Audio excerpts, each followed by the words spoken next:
अस्सलाम वालेकुम। पेशेंट शेखुपुरा से हमारे पास आए, शादी को 12 साल हो गए, प्रेगनेंसी नहीं हुई, बहुत सारे ट्रीटमेंट करवाए और उसके बाद जो है वो फिर हमने इनका इक्सी का मशवरा दिया।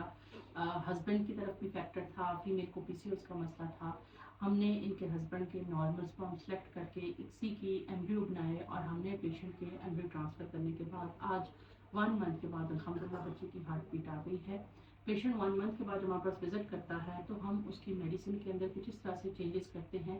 पहले 3 महीने पेशेंट की और बेबी के लिए बहुत क्रिटिकल होते हैं। जब एक दफ़ा पहला स्कैन होता है तो उसमें बच्चे की हार्ट बीट आती है। 1 मंथ के बाद जब बच्चे की मूवमेंट आती है और 3rd मंथ में जब बच्चे की प्लेसेंटा स्ट्रॉन्ग हो जाता है तो फिर प्रेगनेंसी के टेक होम बच्चे को घर ले जाने के चांसेस मज़ीद बेहतर हो जाते हैं। इसलिए हम पेशेंट को पहले 3 महीने परहेज़ का बताते हैं, मेडिसिन टाइमली इस्तेमाल करें और कोशिश करें कि हमारे पास आके चेकअप करें ताकि हम तसल्ली से हर चीज़ आपको ओके करके फिर कर दीजिए। पेशेंट बड़ी दूर से शेखुपुरा से हमारे पास आज फर्स्ट चेकअप के लिए आए हैं, बहुत सेटिस्फाइड हैं। आप में से भी जो कोई बेवलादी का शिकार है, 11-12 साल इंतज़ार मत करें। वक्त के साथ साथ चांसेस कम हो जाते हैं।